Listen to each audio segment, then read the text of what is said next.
Hello student, स्वागत है आपका टेक्स्ट बुक सुपर कोचिंग पर। मैं आपका लाइफ साइंस एजुकेटर डॉक्टर आशीष एक कॉन्सेप्ट को लेके यहाँ पर बात करूंगा आपके सामने। एग्जाम्स हमारे नजदीक हैं, बैक टू बैक एग्जाम्स आने वाले हैं, तो अपने आप को बिल्कुल तैयार रखें। छोटे छोटे कॉन्सेप्ट को हमेशा माइंड पर रखें, जो आपको अच्छे लेवल के क्वेश्चन सॉल्व कराने में जरूर हेल्प करेगा।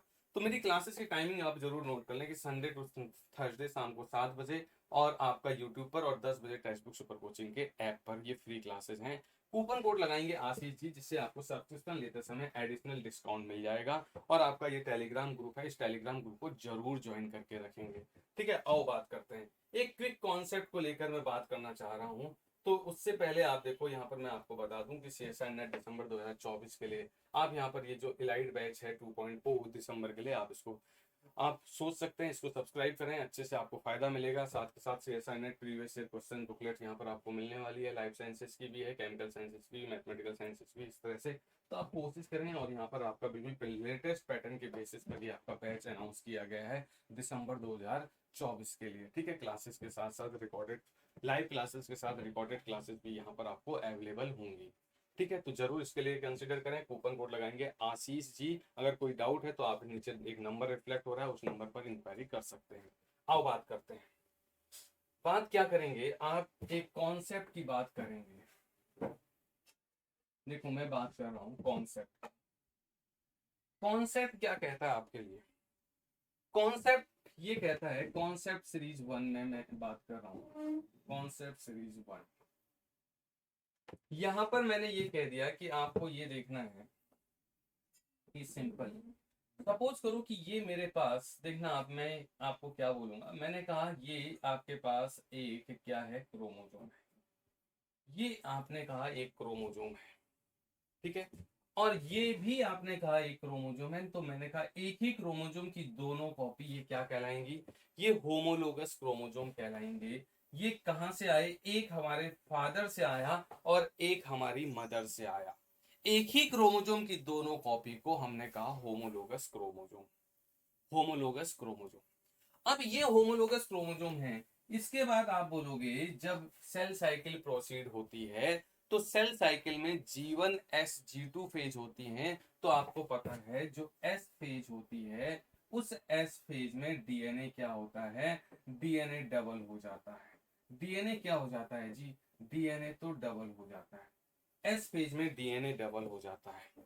तो ये आपका जब डबल होंगे, तो आपने कहा ये अपने साथ ये आपको इस तरह से जुड़ी हुई आर्म्स नजर आने लग जाएंगी। ये ये कुछ ऐसे आप देख पा रहे हो ये। अब आपने कहा ये तो क्या है, अभी भी ये अगर क्रोमोजोम 1 है तो ये 1, तो मैंने कहा अभी भी ये पूरा 1 ही है, और ये पूरा 1 ही है। तो एस फेज का एक करेक्टरिस्टिक फीचर हमको मिल गया कि amount of DNA doubles but chromosome number remain same. Chromosome के नंबर नहीं चेंज होते हैं, अमाउंट डीएनए का क्या होता है? डबल हो जाता है।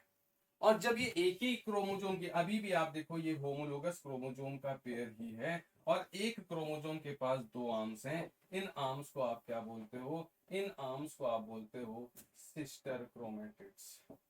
इन आर्म्स को आप क्या बोलते हो? Sister chromatids. क्या बोलते हो जी? Sister chromatid. सिस्टर क्रोमेटिड्स आपने बोल दिया, तो एक एक ही क्रोमोसोम की दोनों आर्म्स को उठा लिया तो सिस्टर क्रोमेटिड। अगर आपने अलग अलग आर्म्स को उठाया तो आप क्या बोलोगे उनको? Non sister chromatids. उनको क्या बोलोगे आप? Non sister chromatids. तो ये जो सिस्टर क्रोमेटिड्स का कॉन्सेप्ट आता है, कब आता है? एस फेज, यानी कि जब सेल को सिग्नल मिला G1 S G2, उसके बाद डिविजनल फेज पर जाएगी वो आपका। तो एस फेज में during the course of DNA replication, जो आपका डीएनए का अमाउंट डबल हुआ है, तो वो आर्म्स यहाँ पर ये सेंट्रोमियर के साथ जुड़ी हुई हैं। तो एक ही क्रोमोजोम की दोनों आर्म्स को एक साथ आपने क्या बोल दिया? सिस्टर क्रोमेटिड्स बोल दिया जी। क्या बोला? Sister chromatids. अब ये जो सिस्टर क्रोमेटिड्स हैं, ये आपको पता है कि आप देखो, जब ये मियोसिस होगी, तो भाई मियोसिस से आपने बोला, मियोसिस के टाइम पर आपको पता है कि मियोसिस के टाइम पर आपको ये पता है कि मियोसिस 1 होती है, और मियोसिस क्या होती है? 2 होती है। मियोसिस 1 पर आपने बोला एक फेज होती है जिसको आप बोलते हो प्रोफेज 1, और प्रोफेज 1 पर होमोलोगस क्रोमोसोम क्या करते हैं? पेयर्ड करते हैं। पेयर करते हैं। होमोलोगस क्रोमोसोम की क्या होती है, पेयरिंग होती है। तो मैंने कहा अगर ये होमोलोगस क्रोमोसोम की पेयरिंग होगी तो आप ऐसे दिखाओगे, आप देखो ये कुछ ऐसे आपने दिखा दिया, ये होमोलोगस क्रोमोसोम आपने ये क्या कर दिए, पेयर दिखा दिए। तो होमोलोगस क्रोमोसोम अगर पेयर कर गए, आपने कहा ये लो एक सेल के अंदर मैंने इनको डाल दिया, तो ये होमोलोगस क्रोमोसोम की जब पेयरिंग होगी तो आपने कहा प्रोफेज 1 पर आपने यहां पर बोला पेयर्ड हुए, और यहाँ पर प्रोफेज 1 अपने आप में एक लेंथी फेज होती है, उसमें एक पैकाइटिन स्टेज होती है, पैकाइटिन स्टेज। वहां पर क्या है आपका एक पैकाइटिन स्टेज है, और पैकाइटिन स्टेज पर क्या होता है, यहाँ पर crossing over can occur, crossing over can occur. अब क्वेश्चन ये है कि क्रॉसिंग ओवर क्या है, क्रॉसिंग ओवर क्या है। क्रॉसिंग ओवर आप देखो यहाँ पर क्या है, क्रॉसिंग ओवर आपका ये देखो, अब मैंने कहा यहाँ पर मैंने क्रॉसिंग ओवर दिखाई।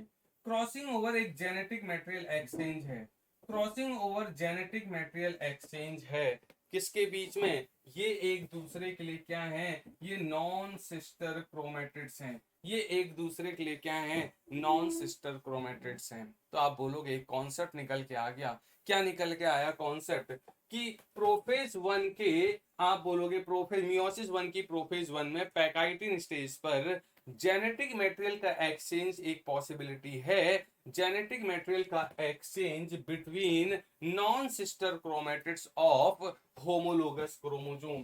क्या है ये तो होमोलोगस क्रोमोसोम है। तो आप क्या बोलोगे, जेनेटिक मटेरियल का exchange between non sister chromatids of homologous chromosome क्या कहलाता है, क्रॉसिंग ओवर कहलाता है।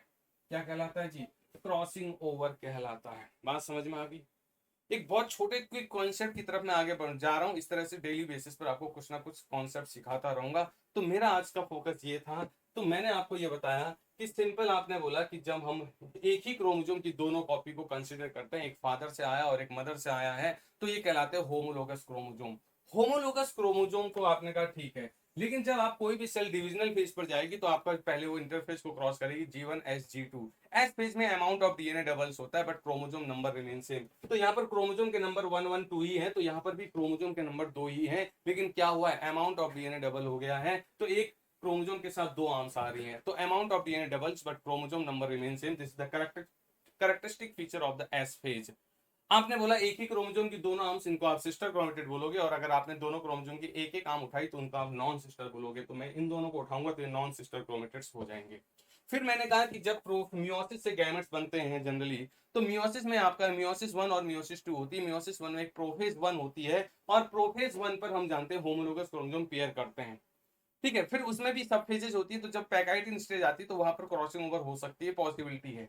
क्रॉसिंग ओवर का मतलब होता है genetic material exchange, genetic material exchange between non sister chromatids of homologous chromosome, non sister chromatids of homologous chromosome के बीच में जेनेटिक मटेरियल का एक्सचेंज एक पॉसिबिलिटी है, जिसकी वजह से रिकॉम्बिनेंट बनने स्टार्ट हो जाएंगे। जो गैमेट्स का नेचर है वो पेरेंटल से डेविएट होने लग जाएगा, उनको आप बोलते हो नॉन पेरेंटल या रिकॉम्बिनेंट, ठीक है। तो ये कैरेक्टरिस्टिक पॉइंट बना हमारे लिए किसका, एक बेसिक कॉन्सेप्ट मैंने आपको सिखाया, क्रॉसिंग ओवर की मीनिंग क्या होती है, क्रॉसिंग ओवर कहाँ हो सकती है, क्रॉसिंग ओवर के रिजल्ट्स क्या बनेंगे, ठीक है, क्या होगा उससे। तो non parental type of gametes बनने स्टार्ट हो जाएंगे, डेविएट करेंगे पेरेंटल से, जिनको आप बोलोगे क्या, रिकॉम्बिनेंट, ठीक है। माइटोसिस में जनरली हम क्रॉसिंग ओवर की बात नहीं करते हैं, क्योंकि माइटोसिस में पेयरिंग ऑफ क्रोमोसोम की बात नहीं कर रहे होते, पेयरिंग आपकी मियोसिस में होती है। माइटोसिस में सारे क्रोमोसोम्स एक लाइन पर सिंगल सिंगल सिंगल ऐसे अलाइन होते हैं, तो वहां क्रॉसिंग ओवर की बात जनरली नहीं करते हैं इसलिए, ठीक है। तो होपफुली ये कॉन्सेप्ट आपको समझ में आया होगा। तो आप इस कॉन्सेप्ट को डेली बेसिस पर सीखते रहें। अगर आप मेरे साथ जुड़ना चाहते हो तो शाम को 7 बजे Sunday to Thursday daily basis पर जुड़ें, रात के 10 बजे मास्टर क्लास में जुड़ें, और आपका ये टेलीग्राम ग्रुप को जरूर ज्वाइन करके रखेंगे। एलाइट बैच 2.0 को फोकस करें आप, अगर आप अभी भी डायलेमा में हैं तो डायलेमा में मत रहें। एलाइट बैच 2.0 दिसंबर 2024 के लिए प्लान है, आप इसको सब्सक्रिप्शन लें, कूपन कोड लगाएं आशीष जी, ठीक है। थैंक यू ऑल, मिलते हैं नए कॉन्सेप्ट के साथ।